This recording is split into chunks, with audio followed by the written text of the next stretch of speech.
On this large vegetable farm, in the fertile Midlands of South Africa's KwaZulu-Natal province, Zanelise Tole and her community are barely managing to scrape a living. Production has decreased dramatically since the 237 hectares were transferred to their ownership under the land reform programme 11 years ago. Now less than 10 hectares are under production. This farm, long time ago, should be a big farm to plant, but now have got nothing in the land. It can't plant anything because they've got no equipment to use this farm. In an attempt to address historical injustices, the South African government has spent more than €4 billion on land reform since the end of apartheid.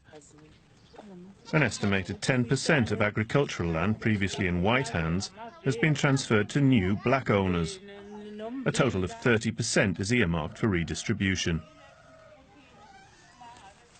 Beatrice Oppong and John Flanagan are part of a research team that evaluated the impact of land reform for the Finance Ministry, collecting data from dozens of land reform farms and almost 600 households.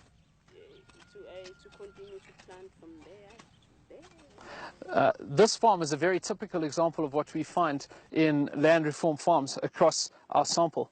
The production has decreased drastically from commercial agriculture to subsistence agriculture, plummeting by 79%. The employment likewise has also plummeted. It's gone down by 84% on average, and in this province as high as 94% drop. What we find is that families across the board are also struggling to feed themselves. In the same valley as Sitole's land lies Manana Farms, a large peach and vegetable farm that was transferred to the local community 8 years ago. More than €1 million was spent making this farm viable. But after the commercial partner pulled out because of government red tape, the operation collapsed.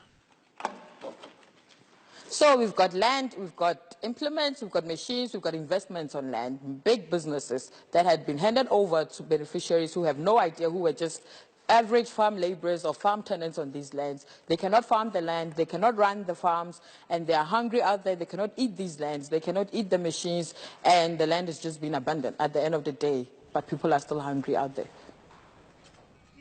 Apart from bureaucratic hurdles, the report indicates that land reform farmers generally lack access to finance, training and comprehensive and ongoing support.